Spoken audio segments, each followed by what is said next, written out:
ओम शांति। तो आज हम बाबा की मुरली सुनेंगे 11 दिसंबर 2025। हम सीधी सीधी मुरली सुनेंगे, बीच में कोई भी मैं कुछ बात बोलूंगा नहीं, फिर क्लास करेंगे।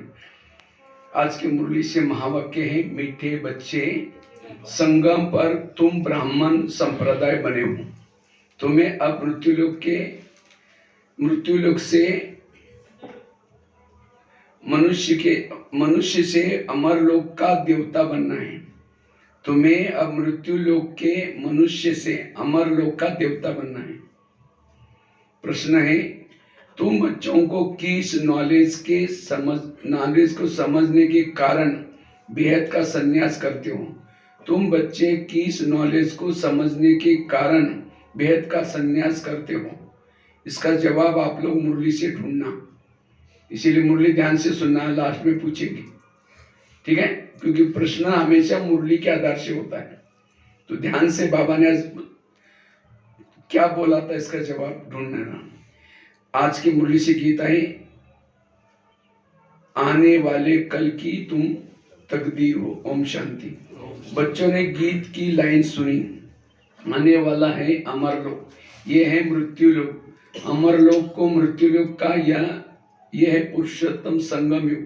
अब बाप पढ़ाते हैं संगम पर, आत्माओं को पढ़ाते हैं। इसलिए बच्चों को कहते हैं आत्मा अभिमानी हो बेटो, यह निश्चय करना है। हमको बेहद का बाप पढ़ाते हैं। हमारी एम ऑब्जेक्ट ये है, लक्ष्मी नारायण या मृत्युलोक के मनुष्य से अमरलोक का देवता बनना है। ऐसी पढ़ाई तो कभी कानों से सुनी भी नहीं, न किसको कहते हुए देखा जो कहे बच्चों तुम आत्माभिमानी हो बेटो। यह निश्चय करो कि बेहद का बाप हमको पढ़ाते हैं। कौन सा बाप? बेहद का बाप, निराकार शिव। अभी तुम समझते हो हम पुरुषोत्तम संगम पर हैं। अभी तुम ब्राह्मण संप्रदाय के बने हो, फिर तुमको देवता बनना है।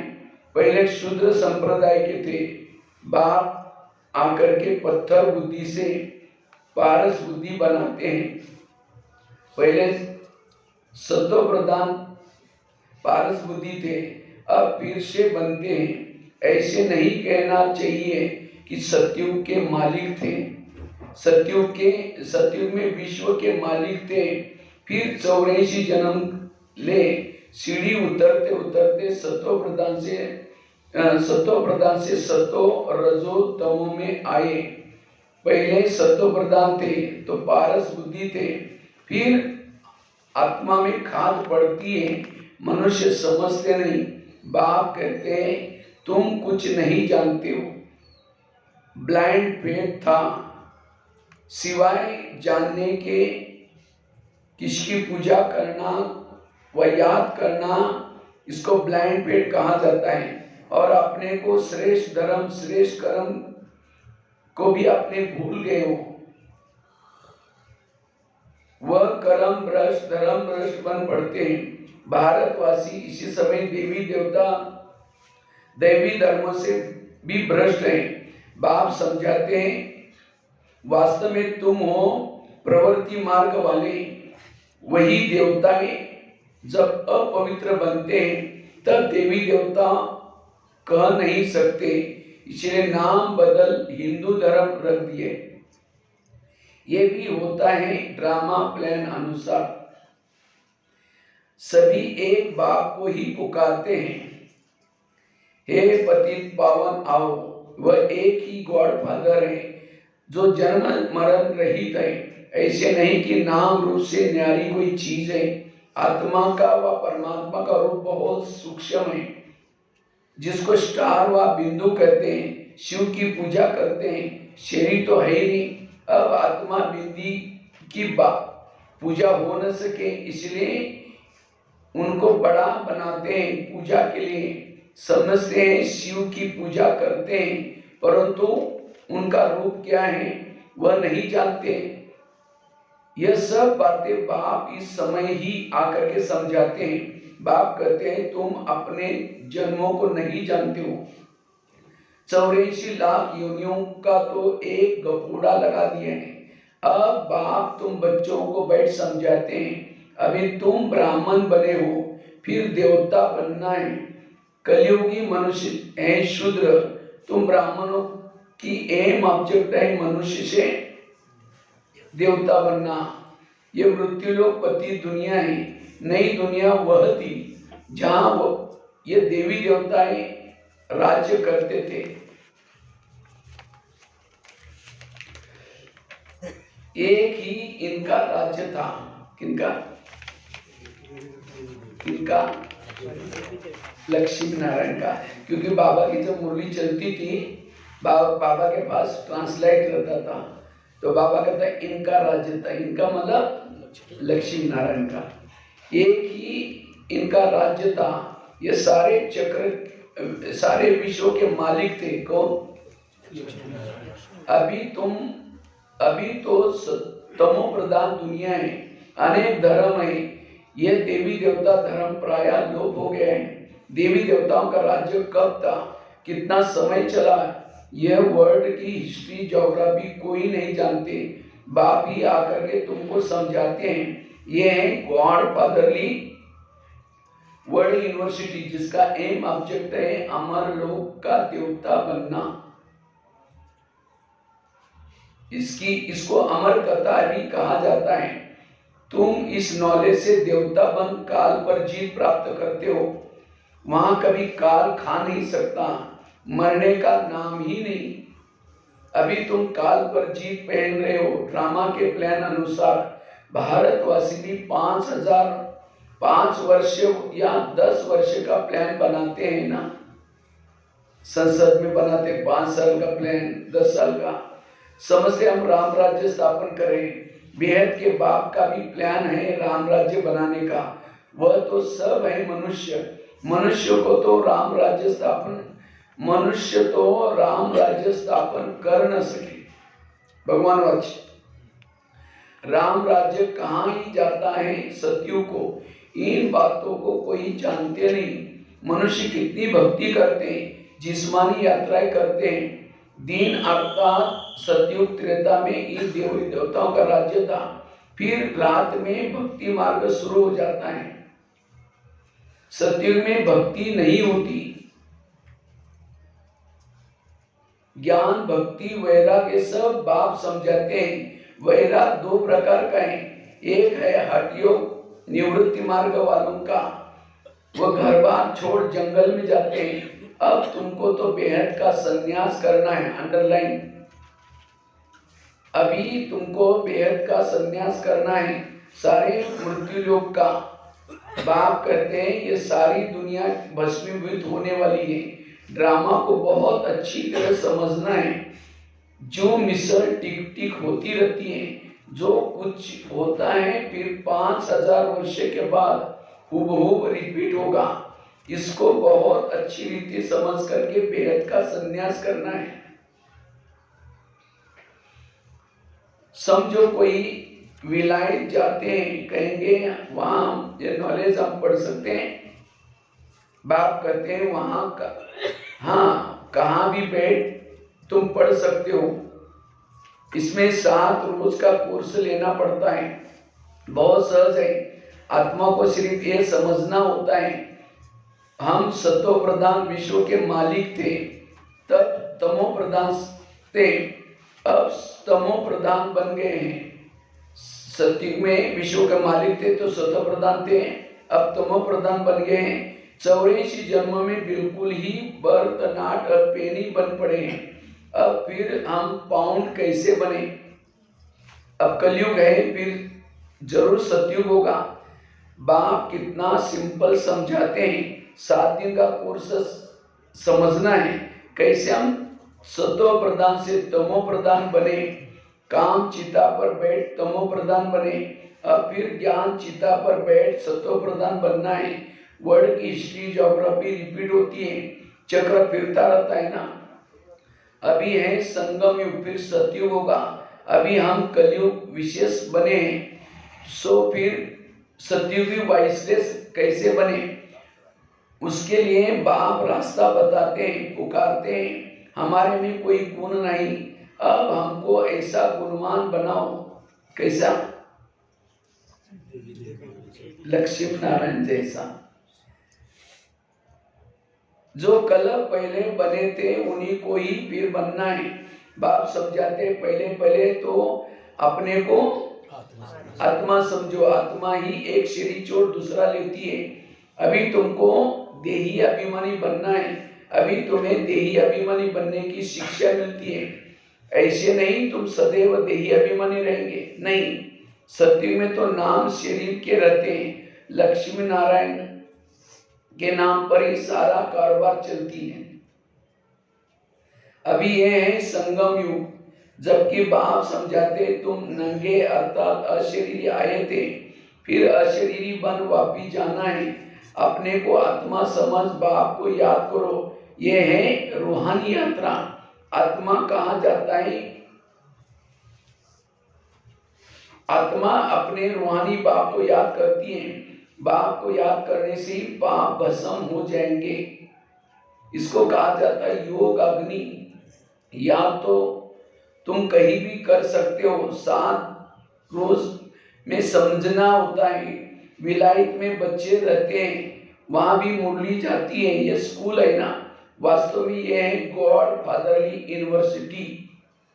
गीता का ही राजयोग है, परंतु कृष्ण श्री कृष्ण को भगवान नहीं कहा जाता, ब्रह्मा विष्णु शंकर को भी देवता नहीं कहा जाता। अभी तुम पुरुषार्थ कर फिर से 100 देवता बनते हो। प्रजापिता ब्रह्मा भी जरूर यहाँ ही होगा ना, प्रजापिता तो मनुष्य है ना, प्रजा जरूर यहाँ ही रची हो जाती है। हम 100 का अर्थ बहुत बाप ने समझाया, बहुत सहज रीति से। भक्ति मार्ग में तो कह देते हैं हम आत्मा सो परमात्मा, इसलिए परमात्मा को सर्वव्यापी कह देते हैं। हम आत्मा तो बहुत है, तो हम सो आत्मा परमात्मा कहते हैं। हर एक अकाल मूर्त आत्मा तकत पर है।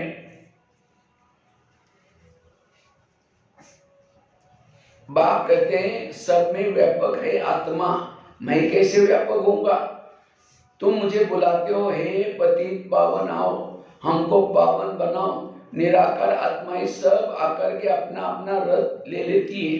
हर एक अकाल मूर्त आत्मा का तकत है। यह कौन सा शरीर? तकत कहो अथवा रथ कहो, तो बाप तो है ही ना रथ में, वह है निराकार, गायब भी जाता है। न सूक्ष्म शरीर है न स्थूल शरीर है। किसको? परमात्मा को सूक्ष्म शरीर स्थूल शरीर नहीं। निराकार खुद रथ में जब बैठते हैं तब बोल सके, रथ बिगड़ पतितों को पावन कैसे बनाएंगे?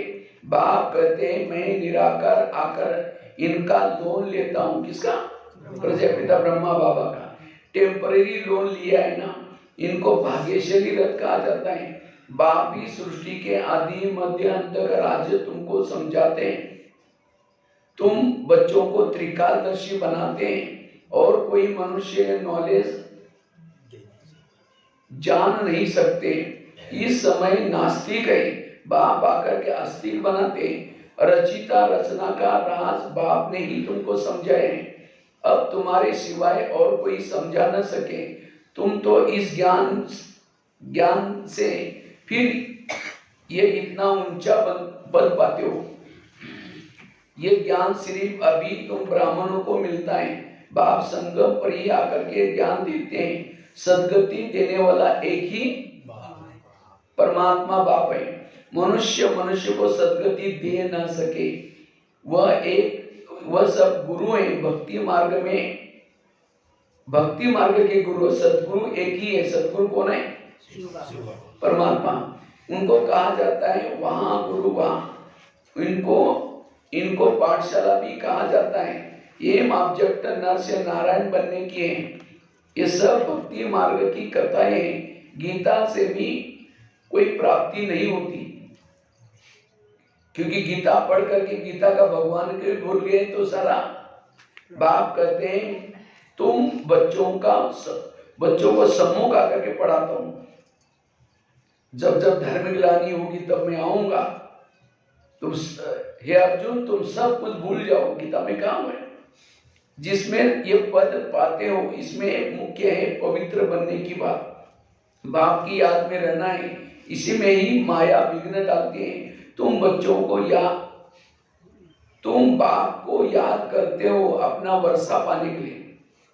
ये नॉलेज बच्चों के पास जाती है। कभी भी मुरली मिस नहीं करना। मुरली मिस हुई गोया एम ऑब्जेक्टिव एब्सेंट पड़ जाती है। मुरली से कहां भी बैठ रिफ्रेश हो जाएंगे। श्रीमत प्रमाण चलना पड़े। बाहर भी जाते हैं तो बाप समझाते हैं पवित्र जरूर बनना है, वैष्णव होकर के रहना है। वैष्णव भी दो प्रकार के होते हैं, वैष्णव वल्लभाचारी भी होते हैं और तो विकार भी जाते हैं, पवित्र तो नहीं है। तुम पवित्र बन विष्णु वंशी बनते हो, वहां तुम वैष्णव रहेंगे, विकार में नहीं जाएंगे। वह है अमर लोक, ये है मृत्यु लोक। तुम विकार में, यहां विकार में जाते हैं। अभी तुम विष्णुपुरी में जाते हो, वहां विकार होता ही नहीं। ये है वाइसलेस वर्ल्ड। योग बल से तुम विश्व के बादशाह लेते हो। ये दोनों आपस में लड़ते हैं, माकल बीच में तुमको मिलता है। दोनों कौन? अमेरिका और रूस। और माकन किसको मिलता है? भारत को। क्योंकि देवी देवता की दुनिया कहाँ के? भारत। तुम अपनी राजधानी स्थापन कर रहे हो। अभी सभी को पैगाम देना है, छोटे बच्चों को भी, बच्चों का भी हक है। शिव बाबा के बच्चे हैं ना, देखो हम लोग स्कूल में कार्यक्रम कर रहे हैं तो उनको बोलते हैं आप कौन है? आत्मा। आत्मा कहाँ रहते हैं? सब उंगली करके दिखाते हैं। आत्मा का पिता कौन? परमात्मा। वो कहाँ रहता है? सब उंगली करके ऊपर दिखाएंगे। उनको बता देते हैं। इतना भी जाने छोटे बच्चे, मैं कौन हूँ, मेरा पिता कौन है, और हम आपस में कौन है, भाई भाई, हमारा घर का है। तो अपने घरों के बच्चों को भी समझाना है। सिवाय शिव बाबा के दूसरा कोई नहीं। एक ही याद से सतो प्रधान, तमो प्रधान से सतो प्रधान बन जाएंगे। इसमें पढ़ाई बहुत अच्छी तरह चाहिए। विलायत में रहते भी तुम पढ़ सकते हो। इसमें किताब आदि की कोई बात नहीं, कहाँ भी बैठ तुम पढ़ सकते हो। बुद्धि से याद करो। ये पढ़ाई इतनी सहज है। अथवा याद के बल, योग अथवा याद के बल से मिलता है। योग अथवा याद से ही बल मिलता है। योग से हमें क्या मिलता है? बल। तुम अभी विश्व के मालिक बन रहे हो। बाप राजयोग सिखा करके पावन बनाते हैं। ये है हठ योग, ये है राजयोग। इसमें परहेज बहुत अच्छी रहती चाहिए। इन लक्ष्मी नारायण जैसा सर्वगुण संपन्न बनना है। खान पान की भी परहेज चाहिए। और दूसरी बाप को याद करना है तो जन्म जन्मांतर के पाप कट जाएंगे। एक तो खान पान शुद्ध चाहिए, दूसरा परमात्मा को याद करना है। इसको कहा जाता है सहज राजय प्राप्त करने के लिए।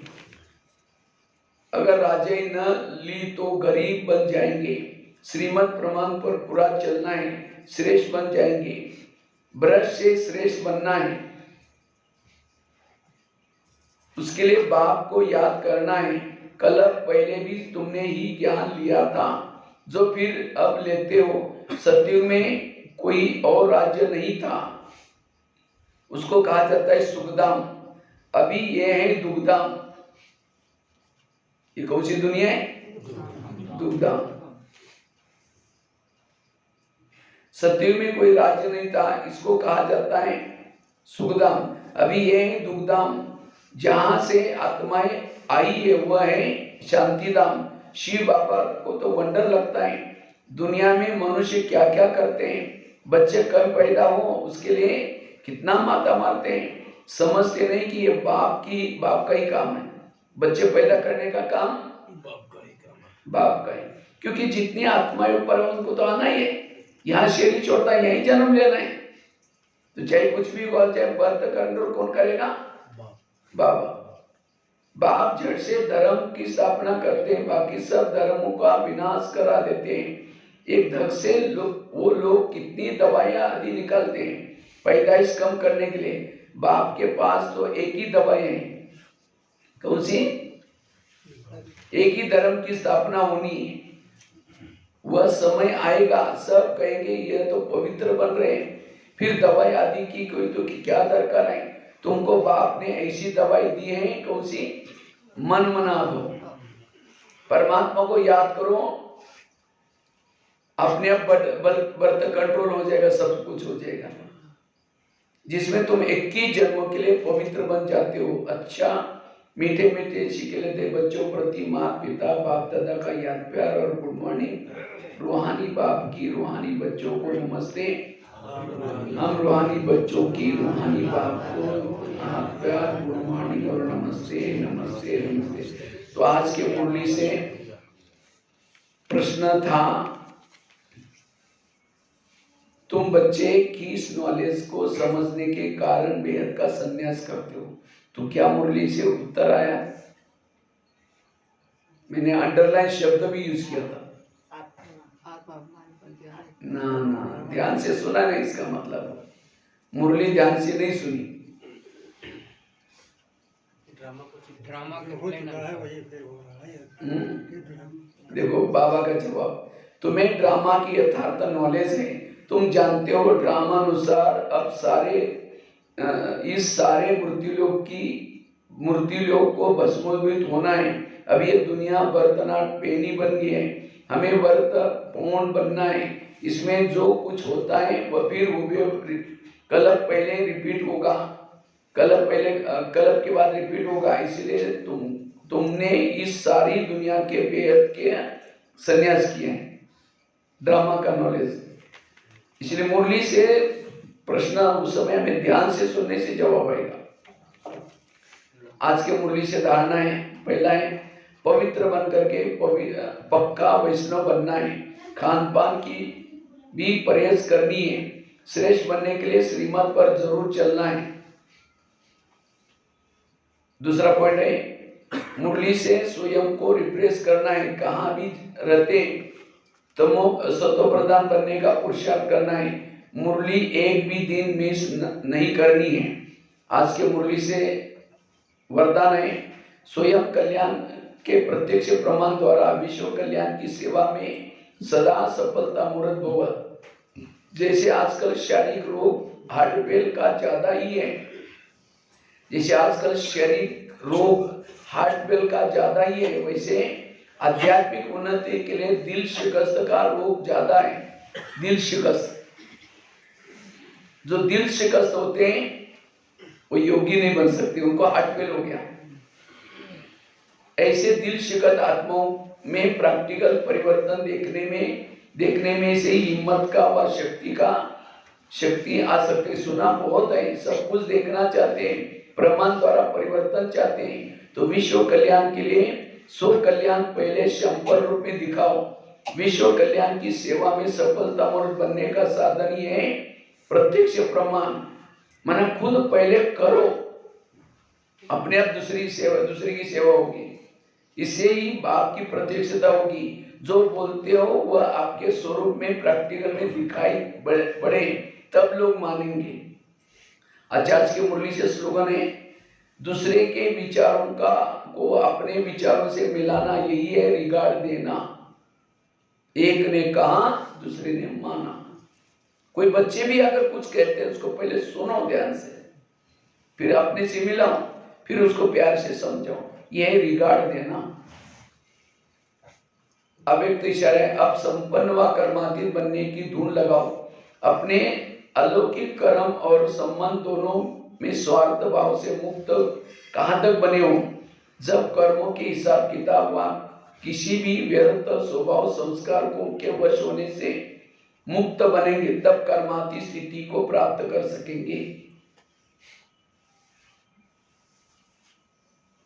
व्यर्थों से जब तक मुक्त नहीं बनेंगे तब तक कर्मातीत नहीं बनेंगे। बंधनों का कारण है व्यर्थ, चाहे विचार व्यर्थ, संस्कार व्यर्थ, समय व्यर्थ। व्यर्थों से मुक्त बनने वाला ही मुक्त हो सकता है। कोई भी सेवा संगठन प्रकृति की परिस्थिति, सोच स्थिति व श्रेष्ठ स्थिति को डगमग न करे, मतलब कोई भी प्रकार की व्यक्ति परिस्थिति हमें डगमग न करे। इस बंधन से भी मुक्त रहना ही कर्माती स्थिति, मतलब सबके बीच में कैसे भी हो, टेढ़े बाकड़े, कैसे भी स्वभाव संस्कार, उसमें रहते हुए भी उनके विचारों से, उनके संस्कारों से, उनके बुराई से मुक्त रहना, सदा पॉजिटिव रहना, खुश रहना, ये मुक्त। ये आपको सतयुग से भी ऊंचा जन्म है। स्वर्ग में कोई लोग अलग नहीं रहते सबके साथ में, लेकिन खुश रहते। क्यों खुश है? क्योंकि वो निगेटिव से मुक्त है। तो ये थी आज की बाबा की मुरली। मुख्य धारणा था, संगम पर तुम मीठे बच्चे, तुम संगम पर तुम ब्राह्मण संप्रदाय बने हो। तुम्हें अब मृत्यु लोक के मनुष्य से अमर लोक का देवता बनना है सबको देवता। और इसलिए बाबा ने यूनिवर्सिटी बनाई है। इस यूनिवर्सिटी में जो रोज पढ़ेंगे वही क्या बनेंगे? एब्सेंट। लेकिन कल रोज तो आते ही, गुरुवार के दिन देवता, बाकी छुट्टी। ओम शांति।